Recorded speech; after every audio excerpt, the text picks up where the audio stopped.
En el principio, la humanidad descubrió el concepto de igualdad como una respuesta natural al sufrimiento provocado por siglos de jerarquías inflexibles y sistemas que premiaban el nacimiento por encima del mérito.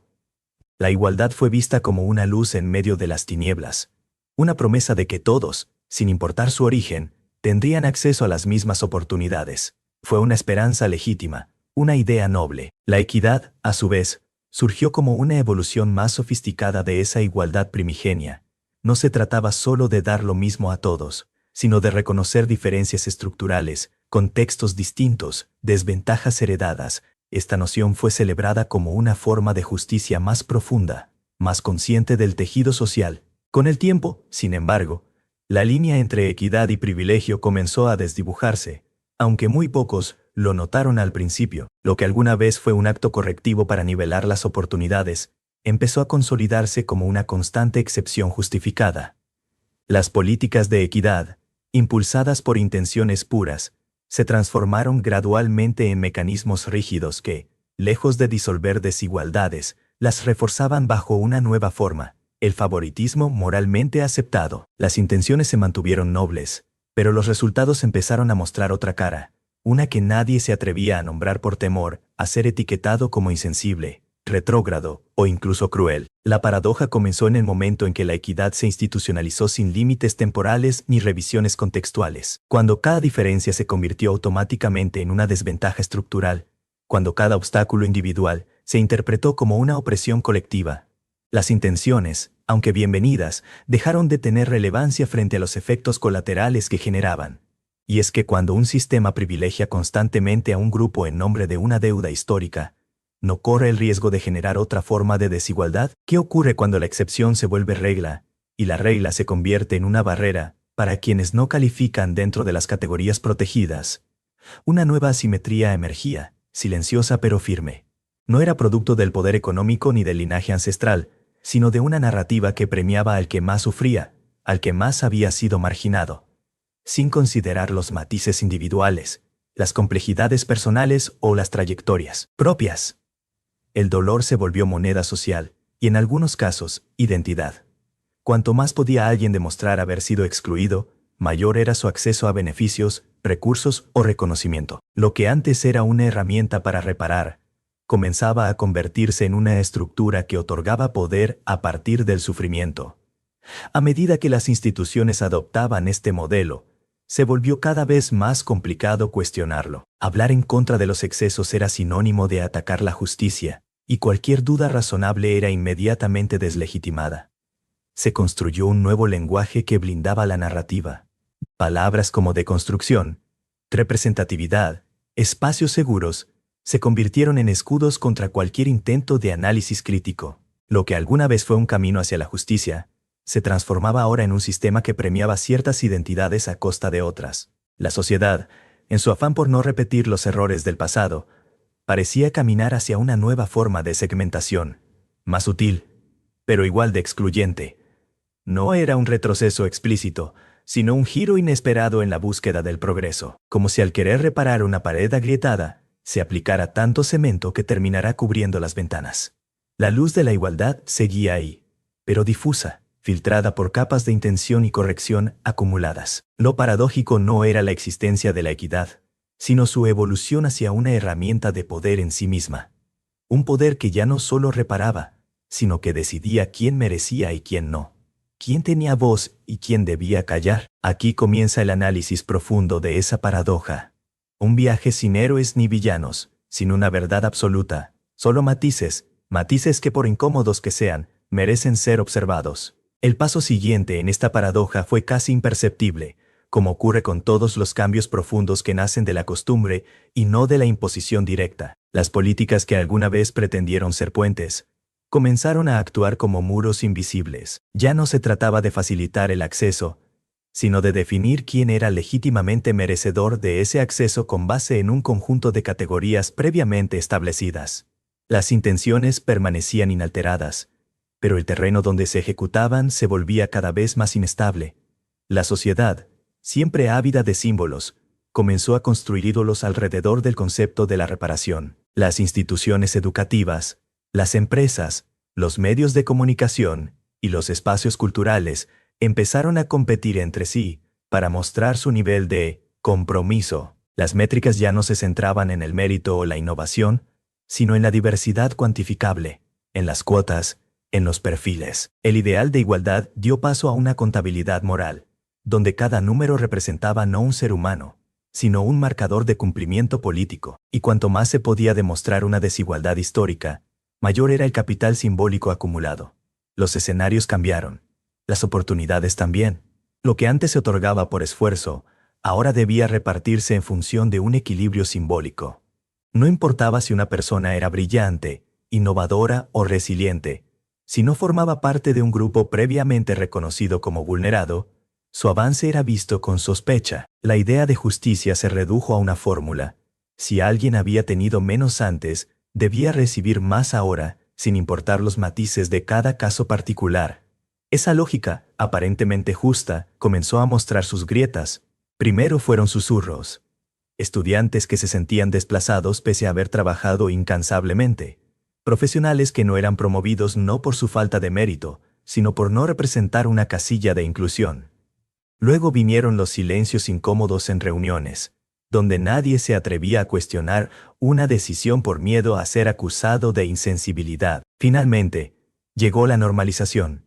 El sistema ya no se evaluaba por sus resultados, sino por su capacidad de alinearse con una moralidad cada vez más rígida. La paradoja se intensificó cuando se comenzó a enseñar que la neutralidad era en sí misma una forma de opresión, que no tomar partido era ceder ante el poder, que toda persona, por el solo hecho de pertenecer a un grupo históricamente privilegiado, debía cargar con una culpa heredada. Esa idea, tan antigua como los conflictos humanos, reaparecía bajo una nueva envoltura, la de la conciencia progresista.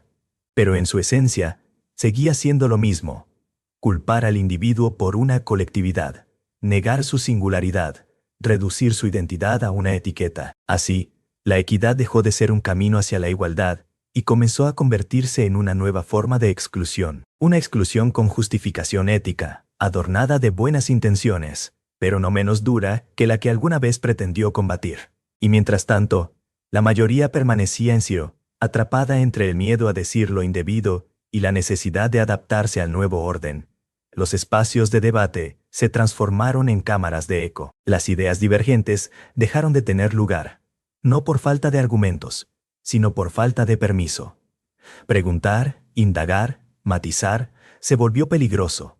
En muchos ámbitos, la sospecha reemplazó al diálogo, y lo más inquietante, la autocensura empezó a brotar de forma espontánea, como un reflejo defensivo ante un clima que confundía la crítica con la agresión. La equidad institucionalizada se convirtió, lentamente, en un espejo distorsionado de aquello que buscaba corregir. Lo irónico era que en nombre de una justicia superior, se había construido una estructura que premiaba la pertenencia a una narrativa de sufrimiento por encima de la construcción de logros personales. Ya no importaba tanto quién eras o qué podías aportar, sino cómo encajabas en el relato colectivo de desigualdad. Y aunque muchos se beneficiaban de ese nuevo orden, pocos se atrevían a reconocer que, a veces, la equidad perpetuada sin revisión se convierte en privilegio, un privilegio que no se asume como tal porque viene cubierto con el manto de la corrección, pero que actúa con la misma lógica excluyente de cualquier otro sistema de poder. Mientras la equidad se institucionalizaba como dogma,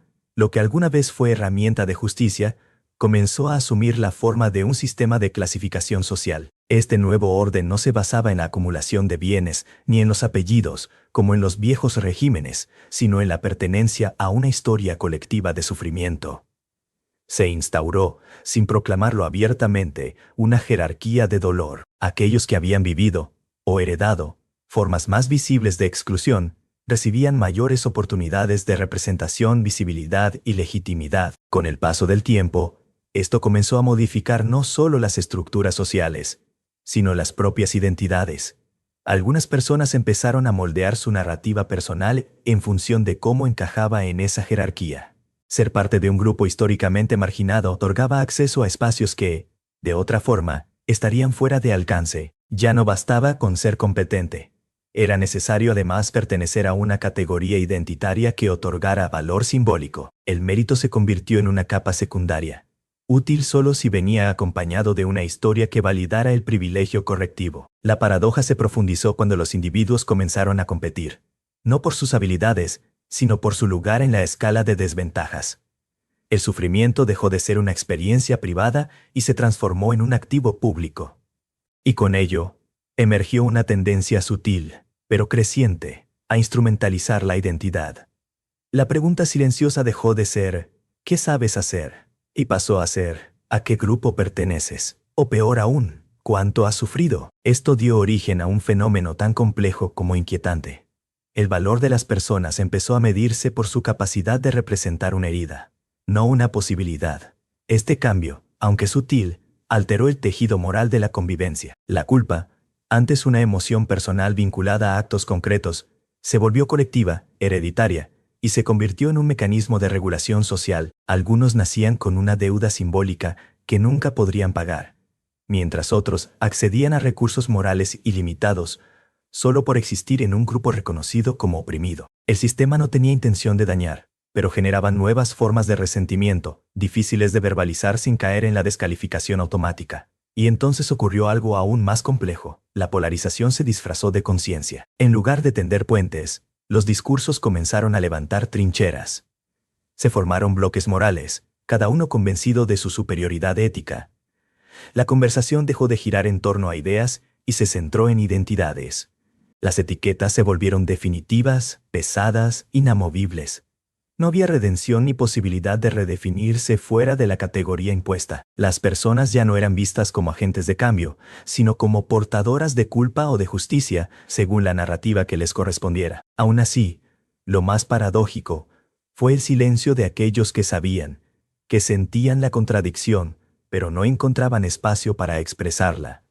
Porque la crítica era confundida con traición y el escepticismo con odio. La sociedad construyó un nuevo tabú: cuestionar la equidad, no su valor en esencia, sino su aplicación desmesurada, su transformación en privilegio inadvertido. Así, muchas personas comenzaron a vivir una disonancia profunda. Por un lado, apoyaban la justicia, la diversidad, la inclusión. Por el otro, veían cómo esos principios eran utilizados para justificar exclusiones, desigualdades e imposiciones. Se vivía una paradoja moral. Los más progresistas, los más comprometidos con la equidad, empezaban a sentir que algo no estaba bien, pero no sabían cómo nombrarlo sin ser apartados del discurso oficial. Temían hablar y ser malinterpretados, perder credibilidad, ser acusados de perpetuar sistemas de opresión que, en realidad, también les afectaban. Así se fue instalando una nueva forma de censura, mucho más sofisticada, no la que prohíbe hablar, sino la que hace que las personas decidan no hablar por miedo a ser expulsadas simbólicamente. Esta etapa de la paradoja se caracterizó por una distorsión emocional. La empatía, una fuerza poderosa para el cambio, fue utilizada como instrumento de juicio. Se exigía sentir, reaccionar, posicionarse, en nombre de una compasión forzada que no dejaba espacio para la duda o el análisis. Y quienes no reaccionaban con la intensidad esperada eran tachados de indiferentes, cómplices o ignorantes. El pensamiento crítico se volvió sospechoso. La neutralidad, una falta moral. Así avanzaba la paradoja. En nombre de la equidad, se promovía una nueva desigualdad. En nombre de la justicia, se validaba una nueva forma de exclusión. Y en nombre de la conciencia, se cancelaba la posibilidad del pensamiento libre. La paradoja ya no era solo un fenómeno aislado en el discurso académico o político, sino una estructura cultural que impregnaba el lenguaje cotidiano, los gestos, las decisiones más simples. Las personas, muchas veces sin saberlo, comenzaron a navegar por un mundo donde el valor simbólico de su identidad social tenía más peso que sus acciones, su historia o su esfuerzo. Las reglas no escritas del nuevo orden moral estaban en todas partes, en los pasillos del trabajo, en las aulas, en las redes sociales, incluso en las conversaciones privadas, cada vez más condicionadas por una hipervigilancia emocional. Los espacios de convivencia se volvieron territorios cuidadosamente gestionados, donde cada palabra debía ser calibrada, cada opinión debía pasar por el filtro de la corrección, cada idea debía justificarse antes de nacer. El lenguaje, lejos de liberar, empezó a oprimir con suavidad. Lo que en otra época habría sido un debate espontáneo, ahora requería una validación previa. ¿Tienes derecho a hablar de esto? ¿Tu experiencia es legítima? ¿No estarás invadiendo el espacio de otro grupo más afectado? La conversación se volvió un laberinto de permisos invisibles. En esta etapa, el miedo ya no era explícito, sino atmosférico. Era el tipo de miedo que no necesita amenazas para existir. Bastaba con ver a alguien cancelado públicamente o ser testigo de una indignación desproporcionada en una discusión menor. Bastaba con saber que había temas que era mejor no tocar, bromas que ya no podían hacerse, preguntas que no se debían formular. La autocensura no nacía del autoritarismo externo, sino del deseo de sobrevivir simbólicamente en un entorno donde la reputación podía desplomarse con una sola frase mal interpretada. Lo más inquietante de esta transformación era su sutileza. La exclusión ya no venía de arriba hacia abajo, sino de manera horizontal. Los propios pares, amigos, compañeros, eran quienes regulaban el comportamiento, en nombre del bien común. No era una dictadura de Estado, sino una moralidad autoimpuesta. Y como toda moralidad rígida, no dejaba lugar para las contradicciones humanas, para la ambigüedad, para el error. Aquellos que, de buena fe, intentaban cuestionar la eficacia del sistema, eran recibidos con sospecha o acusaciones de insensibilidad. Los matices se volvieron peligrosos. Nombrar la paradoja era, en sí mismo, una forma de desacato. Había que elegir: o estabas con el relato oficial o eras parte del problema. Y como ocurre siempre que se polarizan las ideas, la posibilidad de transformación real se diluía en el ruido de las etiquetas. En medio de este panorama, muchos comenzaron a adoptar una doble vida simbólica. En público, repetían las consignas, compartían los discursos aceptables, evitaban el conflicto. En privado, expresaban dudas, frustraciones, incluso cierta nostalgia por una conversación más libre, más abierta. Pero sabían que no podían llevar esa segunda voz al exterior. El costo era demasiado alto, no en términos legales, sino emocionales, sociales, incluso profesionales. Así la disonancia crecía en silencio. Mientras tanto, las instituciones reforzaban sus estructuras en torno a la equidad como dogma. Las empresas contrataban por cuota, no por competencia. Las universidades priorizaban relatos sobre resultados. Los medios de comunicación seleccionaban voces por su identidad, no por su capacidad de análisis. Y lo más desconcertante, todo esto era celebrado como progreso, porque, en teoría, lo era, al menos en su intención. Pero la intención no siempre justifica el impacto. Y ese impacto comenzaba a generar nuevas formas de exclusión. Personas que, sin haber tenido privilegios reales, eran tratadas como si los tuvieran. Personas que, habiendo luchado por cada paso, eran invisibilizadas porque su historia no coincidía con las casillas del nuevo sistema. La equidad, pensada como una herramienta de justicia, se había convertido en una lotería simbólica. Algunos ganaban solo por pertenecer, otros perdían, a pesar de haberlo hecho todo bien. Y entonces surgía la pregunta inevitable, que muchos se hacían en silencio. ¿Acaso no hemos creado un nuevo tipo de privilegio, disfrazado de reparación? Un privilegio que, aunque moralmente aprobado, sigue operando con la lógica excluyente de siempre. Asignar valor no por lo que eres, sino por lo que representas. Esa era la paradoja en su estado más puro, un círculo que se cerraba lentamente. Lo que comenzó como un acto de justicia, amenazaba con volverse una injusticia legitimada. Y lo más doloroso era que, en el fondo, nadie quería que fuera así. Pero la maquinaria simbólica ya había echado a andar. Y detenerla parecía, al menos por ahora, una tarea imposible. A estas alturas, la paradoja había mutado en un mecanismo complejo que, como todo sistema asentado, operaba sin necesidad de ser cuestionado. Las normas no estaban escritas, pero todos sabían cuáles eran. Las reglas de quién podía hablar, quién debía escuchar, quién merecía oportunidades y quién debía esperar, estaban firmemente integradas en el tejido social, como si fueran leyes naturales, y sin embargo, no lo eran. Eran acuerdos culturales, alimentados por una visión parcial de la justicia, una que asumía que el equilibrio solo se alcanzaría invirtiendo los polos del poder, y no disolviéndolos. La paradoja adquirió una nueva forma.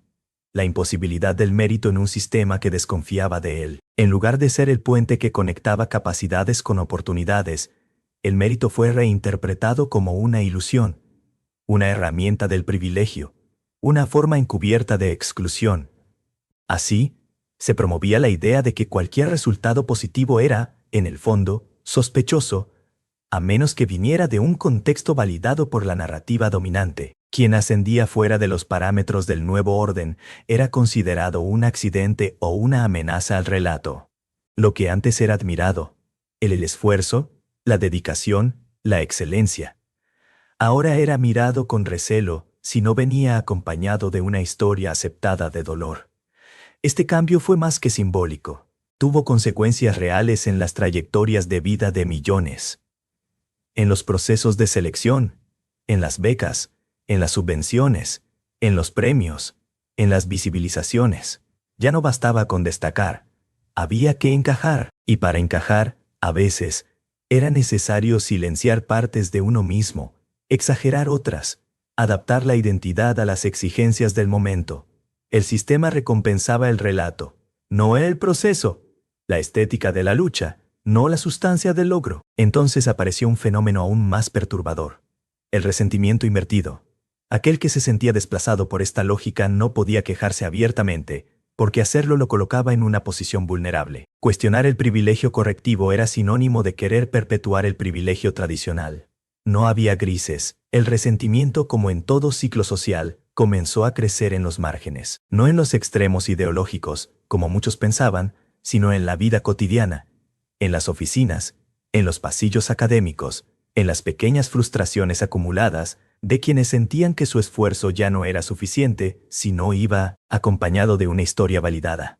Y es aquí donde la paradoja muestra su dimensión más trágica. El daño no lo hace solo a quienes quedan fuera del sistema de privilegios simbólicos, sino también a quienes son beneficiados por él. Porque cuando la equidad se convierte en privilegio, el reconocimiento pierde peso. La duda aparece. El "me lo merezco" se vuelve "me lo habrían dado si fuera otro". Incluso los logros auténticos se ven empañados por la sospecha. Lo que debería ser una conquista se transforma en una deuda invisible con la narrativa. Y así, también se erosiona la autoestima, la confianza, la legitimidad interior. El sistema, al querer ser justo con todos, termina siendo injusto con cada uno. Porque ya no se trata de personas concretas, sino de identidades moldeadas. No se evalúa a un individuo por sus acciones, sino por su pertenencia simbólica. Y lo más inquietante es que todo esto ocurre con el consentimiento tácito de una mayoría que, por miedo, por cansancio, por conveniencia, prefiere no hablar. Pero el silencio, por más que se prolongue, no elimina la tensión. Al contrario, la acumula. Y llega un momento en el que la sociedad empieza a mostrar signos de fractura, no por odio, no por rechazo al otro, sino por el agotamiento que produce vivir en un sistema donde todo debe pasar por el tamiz de lo simbólicamente aceptable, donde ya no hay libertad para el matiz, para la complejidad, para la contradicción, que son, en esencia, la base de toda humanidad. Y es ahí donde la paradoja completa su círculo. La equidad, nacida para unir, comienza a dividir, no porque su esencia sea mala, sino porque ha sido transformada en una ideología inflexible, que ya no escucha, que no se adapta, que ha olvidado su origen. Ha dejado de ser un camino hacia la igualdad para convertirse en un fin en sí misma, una vara que mide con severidad lo que antes buscaba equilibrar con compasión. Pero todo sistema tiene un límite, incluso este. Toda paradoja, por dolorosa que sea, abre la puerta a una comprensión más profunda, porque cuando una idea tan noble como la equidad comienza a generar efectos contrarios a su propósito original, no es señal de que deba abandonarse, sino de que necesita repensarse. La justicia no es un destino estático, sino un equilibrio dinámico, cambiante, que requiere constante revisión. Pero, cuando esa revisión se detiene, cuando se impone una visión única de lo que es justo, incluso los valores más altos pueden volverse instrumentos de exclusión. La sociedad, al reconocer esto, no debe caer en la trampa de los extremos. No se trata de eliminar las políticas de equidad ni de volver al pasado, sino de cuestionar los excesos, los automatismos, los nuevos privilegios disfrazados de corrección moral. Se trata de restaurar la complejidad humana, de devolver el protagonismo al individuo sin negar el contexto colectivo, de recordar que las personas son más que sus etiquetas, más que sus heridas, más que su historia, que son también su presente, su esfuerzo, su posibilidad. El futuro de la igualdad no está en negar las diferencias, pero tampoco en absolutizarlas. Está en encontrar un punto de encuentro donde la identidad no se convierta en moneda de cambio, donde el mérito no sea sospechoso, donde la compasión no sustituya a la justicia, sino que la complemente. Es posible construir una equidad que no se convierta en privilegio, una inclusión que no excluya, una diversidad que no se reduzca a cuotas ni estadísticas. Pero eso exige madurez moral, valentía cívica y voluntad de escucha. También exige abandonar la comodidad del pensamiento binario, porque no todo el que critica la lógica de la equidad institucionalizada es enemigo del progreso. No todo el que defiende la igualdad lo hace por nostalgia del orden antiguo. Entre esos polos existe una multitud de voces que anhelan una sociedad más justa, pero también más libre, más consciente de sus heridas, sí, pero también de sus oportunidades. Reconocer la paradoja no es rendirse al cinismo, es, por el contrario, un acto de esperanza. Es entender que ninguna herramienta es incorruptible, que toda virtud necesita vigilancia, que toda buena intención puede, si no se evalúa, transformarse en su opuesto. La equidad, para no volverse privilegio, debe estar sujeta a la crítica, al diálogo honesto, al pensamiento independiente. Solo así podrá cumplir su promesa original, la de corregir sin condenar, la de equilibrar sin destruir, la de sanar sin crear nuevas heridas. La historia no está escrita en mármol. Es una conversación en curso, y aún estamos a tiempo de reescribir los capítulos donde la corrección se volvió imposición, donde el dolor fue convertido en pasaporte, donde la igualdad perdió su rumbo, en los laberintos de lo simbólicamente correcto. Estamos a tiempo de volver a preguntarnos, ¿qué significa ser justos sin dejar de ser libres?